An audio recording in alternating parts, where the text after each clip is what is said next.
Silence, please. We're taking the national anthem now.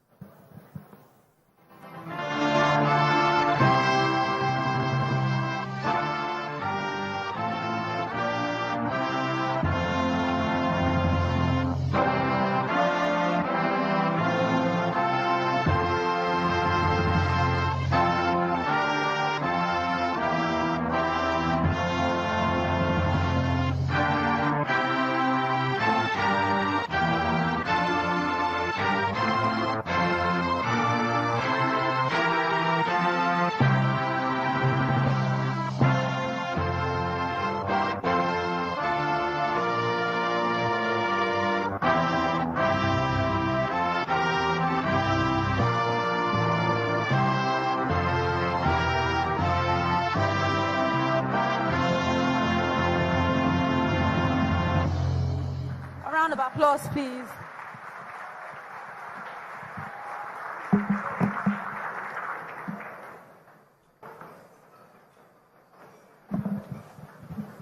I'm sure we'll all have been enjoying the presentations. They've been extremely solid. Our next speaker is no stranger to the Federal Republic of Nigeria, neither to the platform. Like I've said, every time we have invited him, we have never held the platform, I think, since 2008 or 9, when we first invited him. We've never held the platform without extending an invitation to him. Every time we draw out the speakers, even if there are going to be 6 speakers, the first name that we always pencil down is his name. He will be giving the keynote address this afternoon, and he is His Excellency, the Vice President of the Federal Republic of Nigeria, Professor Yemi Osinbajo. Professor Yemi Osinbajo. Professor Yemi Osinbajo is a senior advocate of Nigeria. He had his education at the University of Lagos and the London School of Economics and Political Science, obtaining an LLB and LLM degrees respectively. He served as a special advisor to the Attorney General of Nigeria from 1988 to 1992. He later became the Attorney General and Commissioner of Justice for Lagos State in 1999, reappointed in 2003. He has authored, co-authored, and edited several books and publications, including The Unification and Reform of the Nigerian Criminal Law and Procedure Codes, Law, Development, and Administration, and Cross-Examination, a Trial Lawyer's Most Potent Weapon. He's also a senior pastor with the Redeemed Church of God, married to Mrs. Dolapo Osinbajo, and they are blessed with 3 children. Let's just rise for faith and welcome our dear friend, Professor Yemi Osinbajo.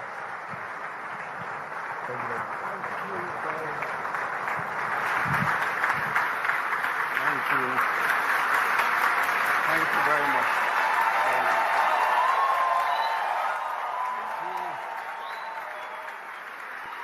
Thank you very much. Thank you very much.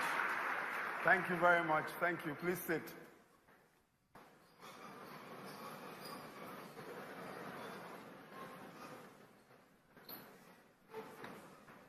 The Honorable Minister, Mrs. Kemi Adeosun, His Excellency Mr. Peter Obi, former Governor of Anambra State, our host, Pastor Poju Oyemade, the convener, distinguished guests, panelists, ladies and gentlemen. First, let me say how very, very honored I am to be here again at the platform. This is a yearly event that I make a point of attending so long as I'm invited. And I think Pastor Poju, you have so very kindly invited me practically every time since 2009. And I must say that it's been a very, very useful way of communicating our views and ideas, and also getting very useful feedbacks. But I was a bit, I've always been a bit taken aback by the idea of the national anthem, wherever I go, In fact, my first cousin, at her naming ceremony of her baby, insisted that the national anthem must be sung as soon as I walked into their home. So I think that this business of the national anthem, and we must find a way, of... Distinguished guests, ladies and gentlemen, we live in one of the most important nations in the world by many standards. And a nation of 170 million of some of the smartest people on the face of the earth.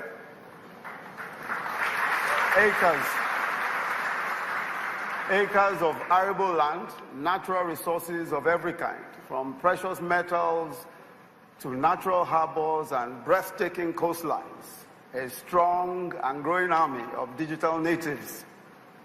We have everything, and our people are doing incredibly innovative things. For example, we are at the moment developing perhaps the most sophisticated animation technology expertise in Africa. A group of young people are doing that. Our music and entertainment industry is the fastest growing in the world. Nigerian writers have won every prize in literature, and from the Nobel Prize and just recently to the Pulitzer. I think it was Premium Times that won that. Only last year, a Nigerian girl won a gold medal at the Olympics, Morolake Akinyosun. Last Saturday, a Nigerian boxer won the World Boxing.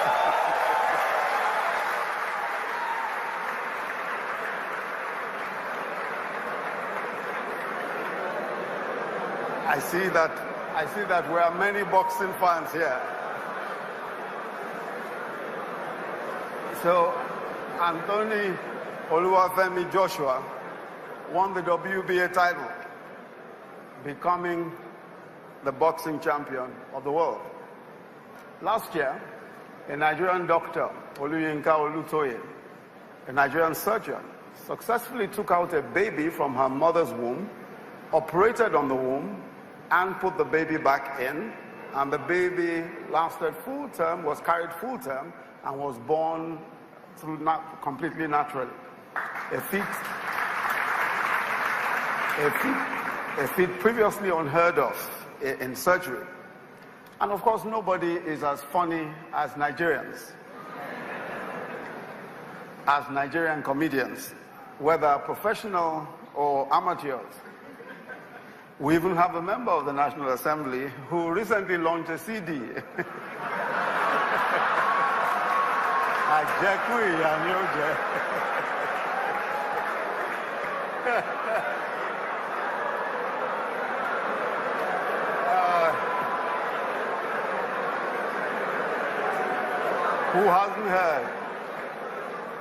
Who hasn't heard of Ajeku Iyanioje?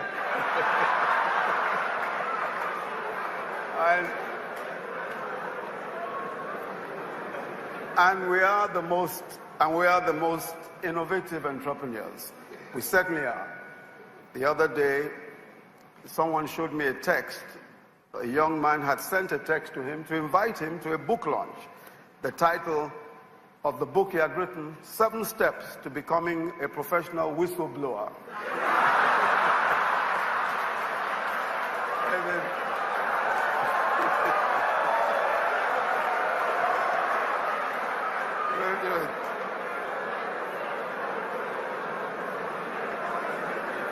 And of course, and by the way, we all know that Nigerian jollof rice is the best anywhere in the world. Don't we all? Don't we all?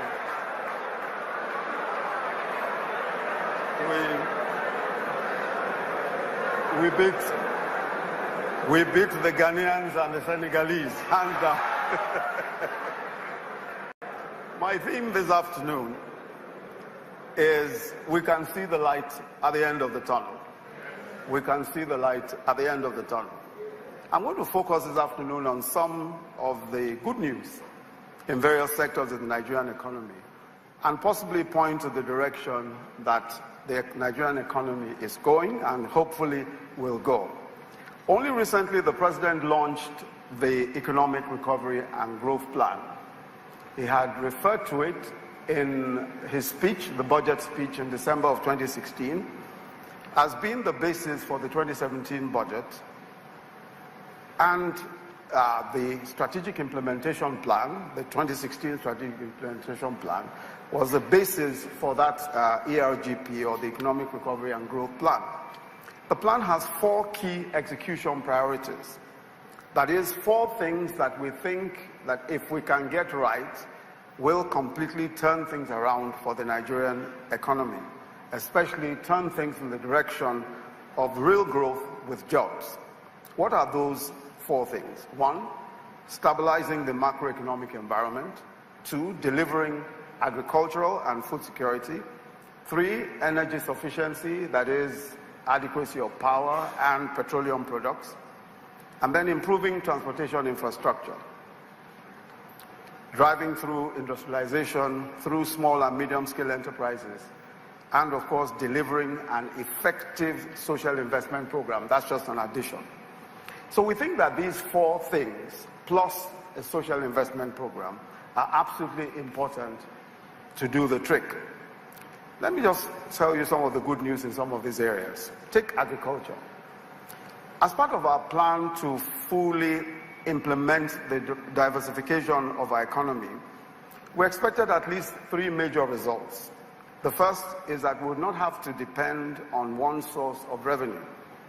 In the past few years, we depended solely on oil revenues, but most of the revenues from oil was used to import items which we could either make or grow. Food and refined petroleum products consume most of our foreign exchange. So when in 2016 oil price crashed, and in our case we lost almost 60% of production because of the militancy in the Niger Delta, we were hit by a triple crisis, or perhaps you'll say a multiple crisis. First, exchange rate went up. Also, the price of imported food, and a lot of our food is also imported. Many factories could not access foreign exchange, so that meant higher prices of their products, and in some cases, shutdowns and loss of jobs. So for us, focusing on agriculture was key. And there are 2 good reasons. Agriculture and the whole agro-allied value chain is clearly the fastest way of creating jobs and lifting millions out of poverty. The majority of Nigerians are actually poor subsistence farmers. And we decided that to move them out of poverty, if you provided the right inputs, especially seedlings and fertilizer, equipment also, they could actually multiply their yield and make more money. So through the CBN's Anchor Borrowers Program, we were able to provide financing for almost 200,000 farmers in the first place. And in almost all of the cases, local production has almost tripled. We are now producing close to 4 million tons of rice. We were importing about 580 tons in 2015. But by 2016, we're importing about 10% of that, just about 58,000 tons. A major problem before now was being able to mill paddy, being able to mill the rice. And of course, there were very few mills, but now there are some private sector initiatives. There's a major one, which will come up by the end of the year, to mill about 1 million tons, 10 different plants.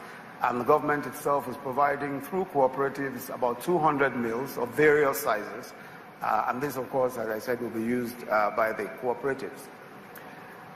Now, if all goes well, we should be producing all of our own rice by the end of 2018. And if we're able to do so, it means that a substantial part of the foreign exchange that we spend now importing rice will be saved. Now, how did this happen? How did this what happened to make this change? Improved rice seedlings was a particularly important thing, actually giving farmers rice seedlings that were of much better quality than before. And then just teaching very simple farming practices that would actually increase the yield per acre. Both Kebbi state governments and the IITA and Jigawa state also had seed improvement programs that were extremely successful. And it was using their seed improvement programs that were able to give the farmers the types of seeds that could really make a difference in improving their acreage. Also, using our disaggregated soil maps. Before now, we assumed that we could just use the same fertilizer in every state for every type of soil. But the Ministry of Agriculture developed a soil map which showed that in different states and in different places, soil content is actually so different that you need different formulations of NPK or different formulations of fertilizer. And using that and applying the right type of fertilizers in different states, we're able to actually increase hectarage. So we have from 2 tons per hectare, which is the average that we used to produce, we are now doing 4.5 to 5 tons per hectare, and in some states 9 tons per hectare. So just improving farming practices, ensuring that we're able to get fertilizer, the right type of fertilizer to the places that they're going, and of course improve seedlings, we're able to do a lot more, and especially moving lots of farmers out of poverty. Because as I said earlier, most farmers, of course, just barely survive. Now, what we've also tried to do, especially in the area of wheat, is that we're trying to be self-sufficient in wheat production as well. Now, that hasn't been as successful as rice. The target is 2.5 million metric tons of wheat, but now we're doing 300,000. Now, we can do a lot better with improved seedlings again, improved wheat seedlings again, and we're working on developing the right type of seedlings and also importing the right type of seedlings for wheat production. But we think that we can hit our target of 2.5 million in another 18 months, assuming that we'll get the right seedlings. Sorghum, we are number 2 in the world today. We're the number 2 country producing sorghum. Maize is one where we would have done much, much better. But we've had 2 problems. One is the so-called armyworm, which destroyed a lot of plants, a lot of our maize plants across the country. But more importantly, we have simply not done enough in terms of producing wheat or allowing acreage for wheat, for maize. It just hasn't been enough. A lot of maize that should be grown in the southwest, very few people are growing maize in southwest. Of course, few people are growing maize here in Lagos. Very few are growing maize in many parts of the southwest, where you have a lot of poultry, by the way. And poultry, of course, suffers when you don't have enough maize. So we haven't done particularly well in maize. But grain production generally has gone up. Grain production across the country has gone up and has become extremely lucrative. You now have huge quantities of Nigerian grain moving, especially to the northern borders of Nigeria, all the countries in the northern borders. Now, that itself has created some problems because it means that there is a shortage of grain locally because there is so much importation, there's so much export of Nigerian grain. If you look at some of the markets, the Dawano market in Kano, the Maitagiri market in Jigawa, Lela in Sokoto, and all of these markets, these are places where people come from the northern Africa, for the northern borders of Nigeria to buy Nigerian grain. Now, why has that become the case? Of course, with our currency being weak, it means that exports are actually cheaper, so we can actually export more. Now we're exporting more, and that's the whole idea anyway. That's one of the advantages of having currency that's devalued, that you can actually export more. But when you're exporting more, you must, of course, produce more, especially because we need a lot of this for local production. The next phase of our agricultural push is in the area of plantations, tree crops, cocoa, cashew. We also look, of course, shea butter is also very, very popular. Coconut oil. Coconut oil, by the way, is extremely expensive. It's even more expensive per liter than oil, than petroleum. So for those who want to become very wealthy, I think that coconut oil is somewhere you should be looking at. 1 liter of coconut oil is 7,000 naira. 1 liter. Now, if you consider that 1 liter of petrol, even refined, is about 145 naira, you know, if you can somehow make coconut oil, you can really, really become very wealthy indeed. Sesame seed, soya bean, pineapples, bananas, and of course cassava. Cassava, we are one of the largest producers of cassava in the world, but we are now, of course, looking at ethanol and starch, which are in very high demand, and we're looking at how to develop our capacity for processing cassava for ethanol and starch. This year, a major revolution took place in the production of fertilizers. Before now, we were importing most of our fertilizer, and we were paying somewhere in the order of about 10,000 and sometimes even higher, 12,000 naira for the fertilizer. But this year, things improved dramatically because the presidential initiative on fertilizer started with an attempt to resolve the problem once and for all. Part of what that presidential initiative did was to give a loan, a concessionary loan for working capital to Nigerian-based blending plants. So Nigerian blending plants had a working capital loan so that they could begin to blend fertilizer. But the thing with fertilizer is that we have a substantial part of all that is required we have locally. But phosphate we have to import, and potash we have to import. So we struck a deal with the Moroccans. We now have a government-to-government deal with the Moroccan government, which also has some private sector facilitation. And we're importing phosphate directly from the Moroccan government and getting potash from Europe. We are now able to use our own blending plants to produce fertilizer at a very, very cheap rate. As a matter of fact, we're able to deliver fertilizer today to farmers at 5,500, almost half of what it used to be. But more importantly, there's a whole industry around fertilizer production. It's a whole industry. We're now using warehouses in the seaports. We're even using the rail transport more frequently now because we're able to move fertilizer around. And of course, there are several thousands of jobs being created just around this new fertilizer industry.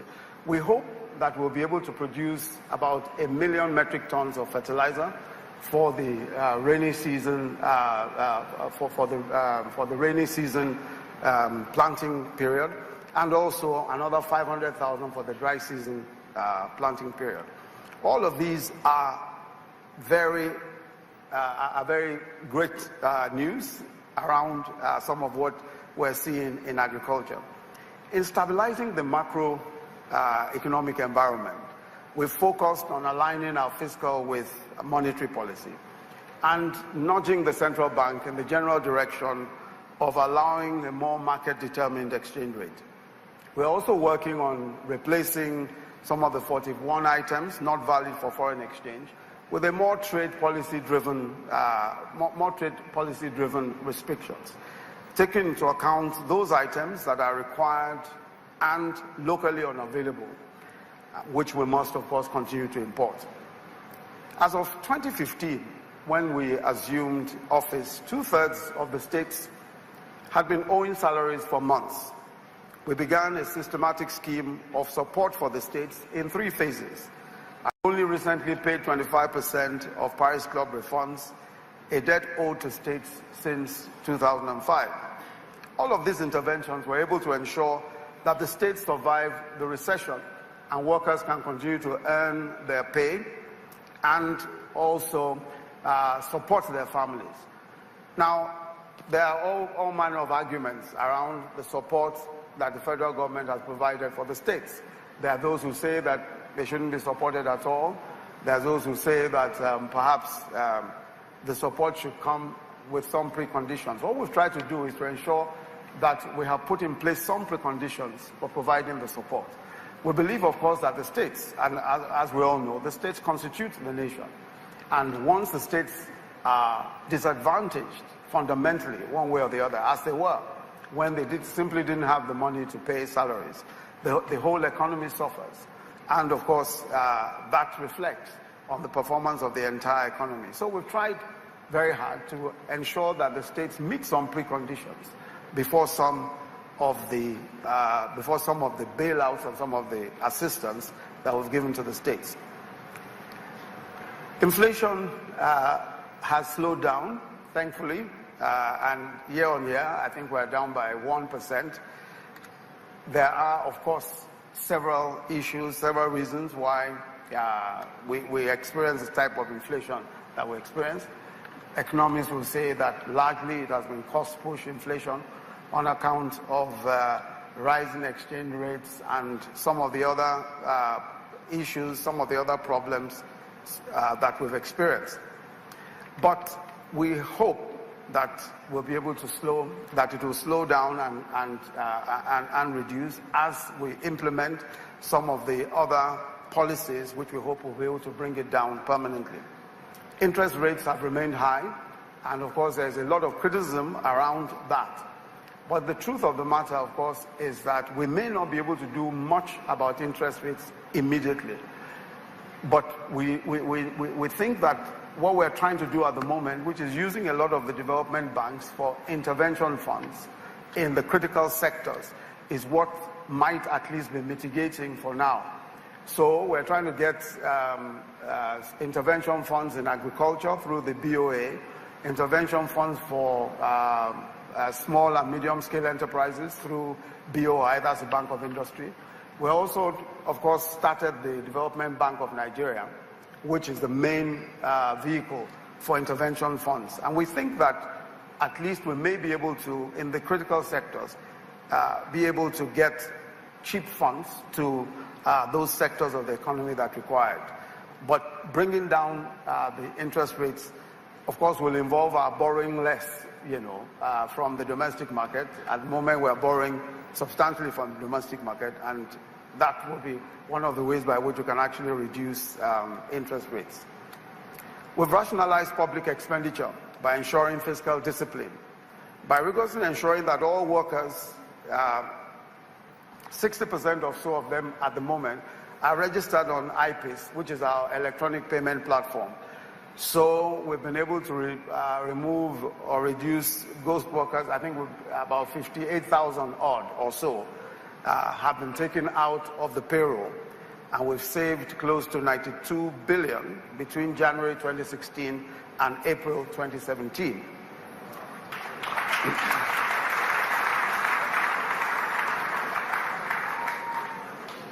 It's incredible how many ghosts you can actually have in any one country.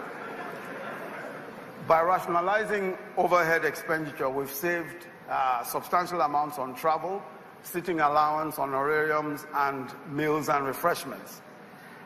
The focus on good governance and anti-corruption is a fundamental doctrine of our government. From the campaigns till now, the President repeatedly said that corruption is an existential problem for Nigeria. We die as a nation or corruption dies, which is essentially what he has said. Because corruption in our nation is systemic, cutting across society's major pillars and arms of government, it would have been naive to expect that it would be easy to deal with corruption. As a matter of fact, you would notice that corruption has been boldly fighting back through well-established, well-funded entities, and in some cases, even government institutions. But let me just say that we are determined and resolved to defend the nation systematically and deliberately against all forms of corruption. And the reason is because if there's any one issue that has continuously ensured that our country will not make the kind of progress that it should make, is corruption. Because corruption is not just stealing money, and that's a major part of it, but also leads to very bad decisions. Bad policy decisions are made on account of corruption. So somebody decides to build a huge, massive white elephant project, rather than spend money on the things that are important drivers of the economy. So bad decisions are made, bad policies are made, all on account of corruption. So corruption is a major issue and a major issue for our economy, and we have no choice but to deal with it. In driving industrialization and focusing on medium and small-scale enterprises, our focus has largely been on creating an enabling environment for doing business in Nigeria. Now that is crucial. We need private capital to give our economy the push it needs. This is the abiding philosophy of our economic recovery and growth plan. There's no way that government funding or government finances by itself or government revenues by itself can ever do what we need to do with our economy. So it's very clear that we must ensure that we encourage private capital. So we need domestic. So we need a lot of domestic investments.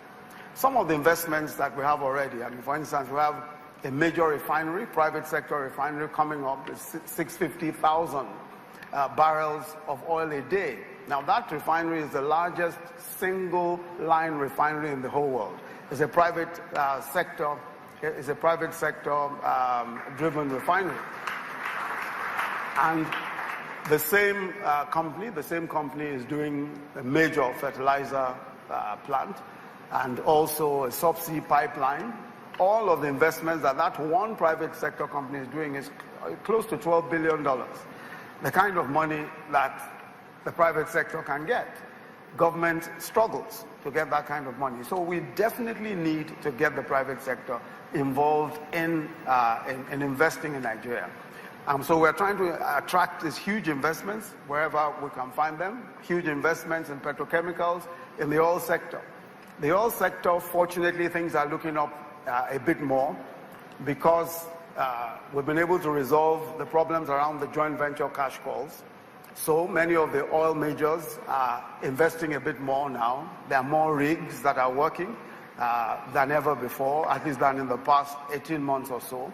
So it's clear that we're gradually able to attract some foreign investments and some investments into the local into the local economy.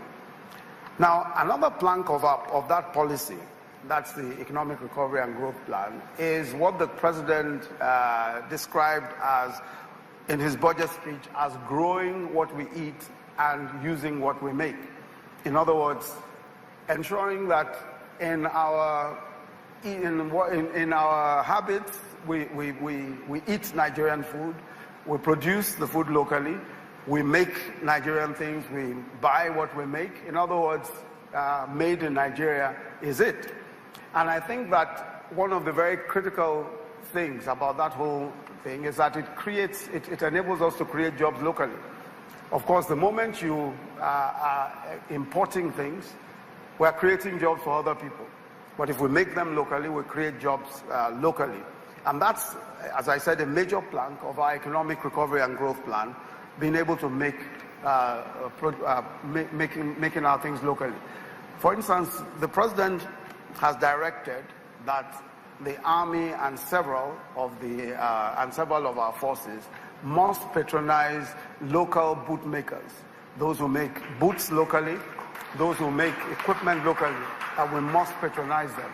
And so we're going to find, not so long ago, we were in Aba we were there for an MSME clinic. And the sheer number of Nigerians that are producing very, very good boots, military boots and military wear, including fatigues and all of that. We saw about 4 or 5 major producers of these kinds of items.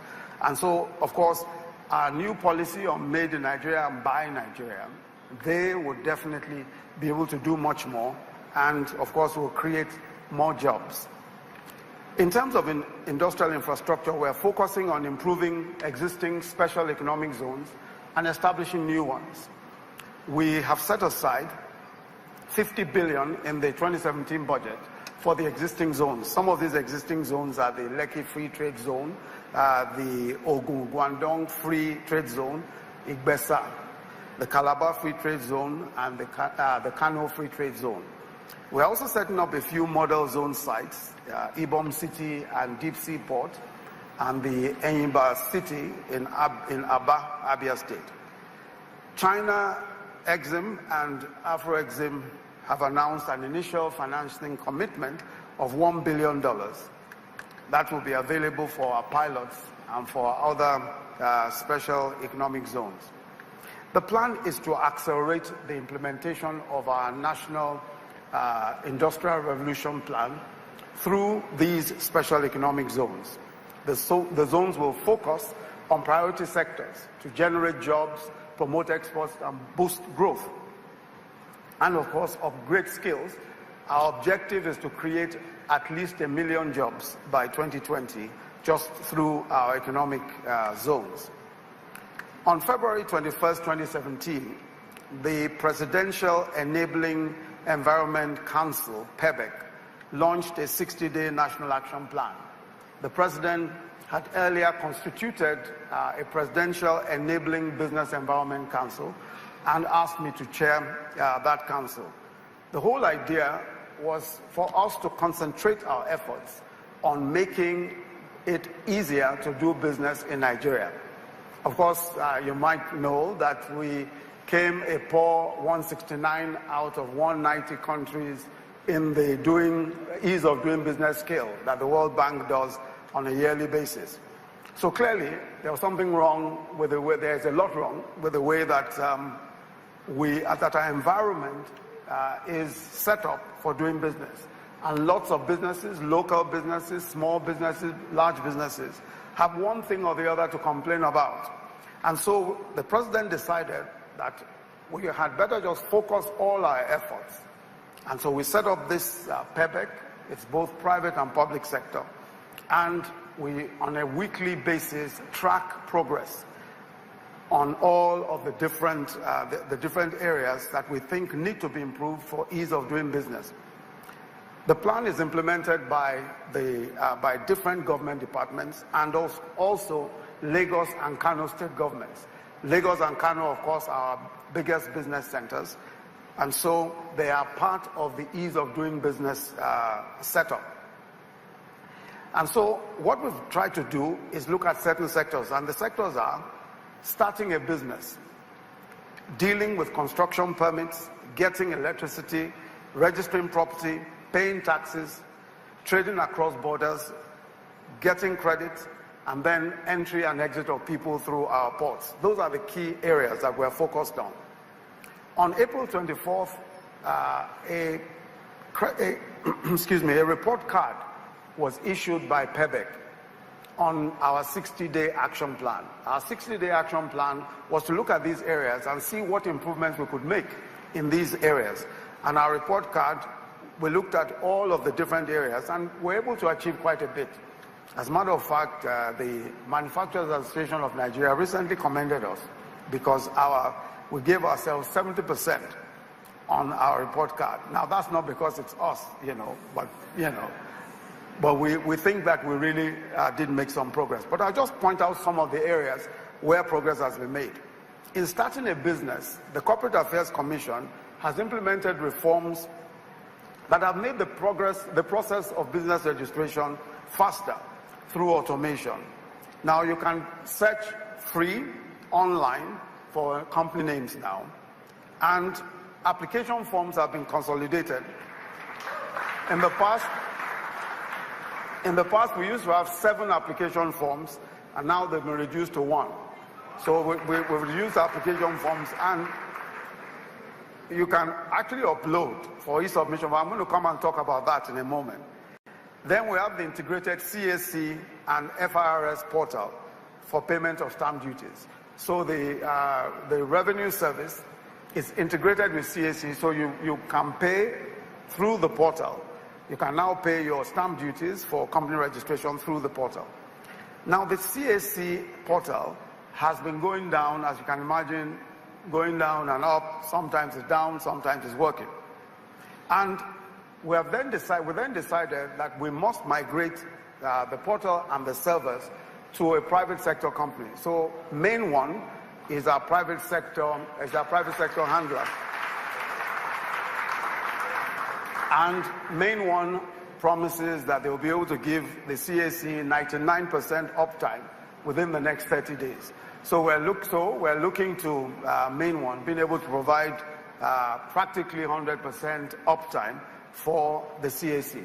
So we should expect seamless service from the Corporate Affairs Commission in the within the next 30 days. On the entry and exit of people from our ports, the case, of course, this means how you come through Nigeria and leave Nigeria through our airports. Now that can be sometimes a challenging process, and of course, for many who have traveled through the Nigerian airports and all that, especially the Lagos airport, we've seen that a lot more can be done. It certainly can be improved. There is no reason why people should go through the kinds of problems that they go through just going through those airports. So what we've tried to do is a simplified visa on arrival process, especially for those who are coming to the country, and the consolidation of the immigration and customs forms into one single form of 15 questions. So you don't have the many forms anymore, just have one form when leaving the country. We've also tried to look at infrastructural improvements, especially at the Abuja airport. And we have tasked FAN to ensure that the Lagos airport works. We've just said, look, you must find, whatever it takes, whatever it's going to take, that airport must work. And I think that FAN have gotten the message, and they will make sure that the Lagos airport works.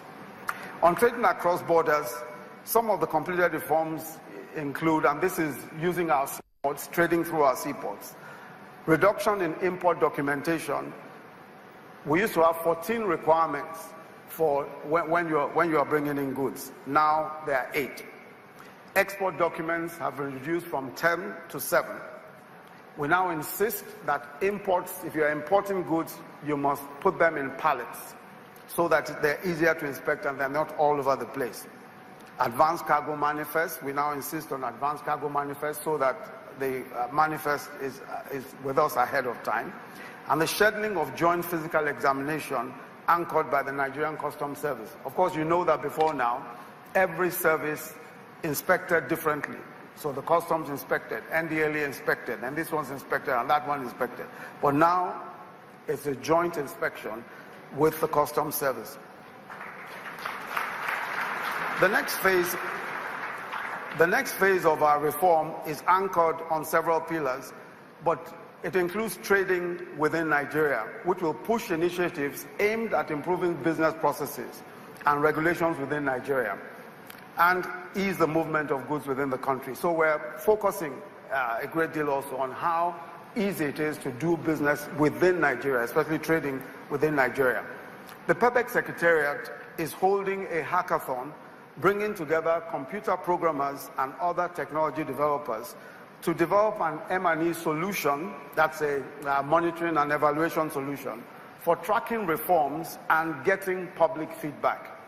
So we want to develop an app, and we're asking, computer programmers and other technology developers to participate in that hackathon so that we can get the best app that can enable the public to complain effectively about government agencies that are supposed to encourage business and make it easier to do business, but which are not doing so.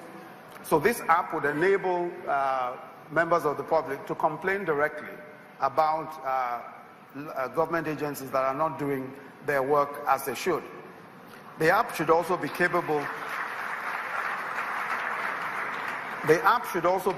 of administering a public survey to ascertain those reforms that small and medium-scale businesses consider to be priorities.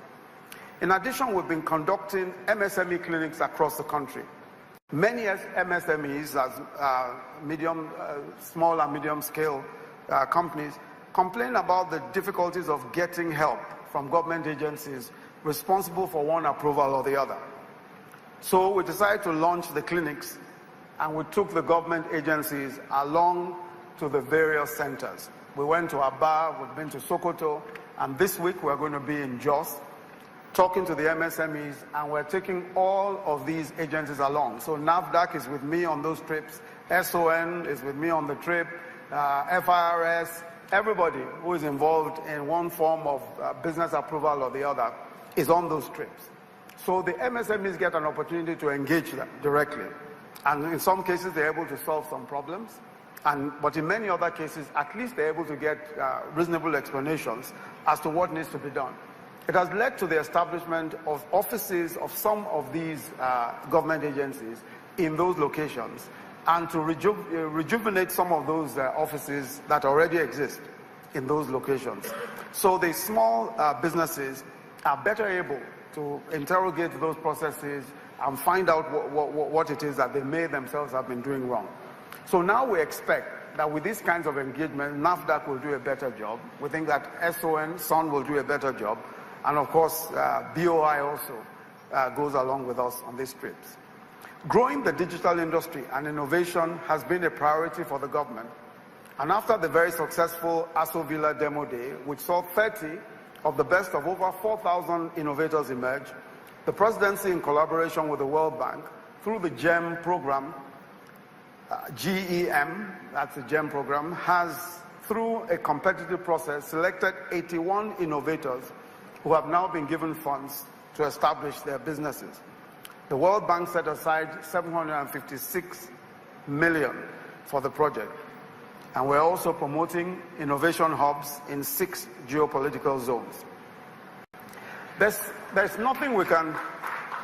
I think that it's very clear, and I think everyone agrees, that if there's a single reform that can fundamentally change the narrative of the Nigerian economy, it would be power, providing regular power. And I think that despite all of the issues, one thing that's clear is that we're very focused on ensuring that we're able to provide adequate power. Now, there are many problems, many issues, but we're trying to deal with them as systematically as possible. Let me just explain what the problem is. Many of the companies, many of the private sector companies that invested in the power sector, many of them simply do not have the resources. They don't have the resources to continually invest and continue to, continue to service the equipment, meter, and do other things. That's one part of the problem. Of course, government itself has been remiss in some of the obligations that it owes several of these private sector individuals. But by and large, a major problem has been that the private sector individuals have not been able to invest adequately especially in distribution, metering, so that everybody has a meter and all of those. But then the problem is a little more complicated. They complain that the reason why they don't have enough money is because we don't have what is called a cost-reflective tariff. In other words, they are paying more for producing power than they are being paid by the consumers. Now, that has led to 2 problems. First is that gas, which of course, as you know, is the main feedstock for all of our thermal stations, and we have more thermal stations than any other type of source of power. Now, gas has to be paid for. So those who are producing the gas now find that they are owed large amounts of money because the generating companies are not able to pay them. Now, the generating companies complain that they are not able to pay because the distribution companies are not collecting enough money. Of course, the distribution companies say they are not collecting enough money because people are not paying enough. So we have a situation now where there is illiquidity in the chain. In other words, there isn't enough money to service the chain. So what the federal government has decided to do as a short-term measure is first to introduce some liquidity into that chain by what it calls a payment assurance scheme. The World Bank and the federal government have come together to see how they can make the value chain more liquid in the short term. In other words, ensure that there is payment for gas, so that the gas producers are continually able to supply gas, and that those who are generating can supply to discos, and of course discos can collect what they can, and so the value chain continues to work. Now that is a facility which is a CBN facility, for about 701 billion naira. And this is the first payment, I believe, was made just this month. I believe that's when the first payment was made, this month. Okay. So the first payment has already been made, but we intend to do a reform of that sector. We think that we must do something about the sector as we use this payment assurance guarantee. We must at the same time reform the sector so that the sector is able to attract more investment and attract more capital. But one of the key issues, and nobody likes to talk about it, is that there must be a cost-reflective tariff. Without a cost-reflective tariff, it will be impossible to sustain the power sector going forward. Refined petroleum products, as I close, refined petroleum products is crucial. At the moment, we spend over 30% of our foreign exchange on importing petroleum. Now, importing refined petroleum products. And that, of course, doesn't make sense, because why should a country that has petrol and so much of it not be able to refine its own petroleum products? The reason, of course, as you know, is that our refineries have been down for a long time. So what we're doing is trying to ensure that we bring in private capital into refineries so that more private people are building refineries. I'd mentioned about the Dangote refinery earlier. But then there are also other private sector initiatives in refining. We have an arrangement called co-location.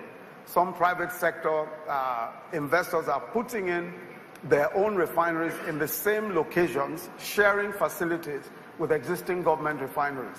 And we think that that's a very quick way of getting refining up. Our plan is that by 2018, we will be at least producing between 60 and 70% of all our petroleum needs and reducing as we go along. So we hope that we'll be able to solve the problem as things go on. Finally, let me say again that we live in a great country. You and I are at a perfect moment in history. The opportunities are limitless, and added to that, we have easily some of the best talents, some of the best people anywhere in the world. Our population is young and vibrant, and they are bolder and more creative, more entrepreneurial than the youth of any other country in our region. We have competed and beaten the best in the world. So what do we have to fear? What do we have to worry about? I very strongly believe that this generation, especially of young people, must not allow the failures of the past to hold it down or become an excuse for your own failure. You mustn't. Every generation has a responsibility to take life, opportunities, and challenges as they find them, and go ahead and do great things. So you here are no longer leaders of the future, because the future is already here. Thank you very much.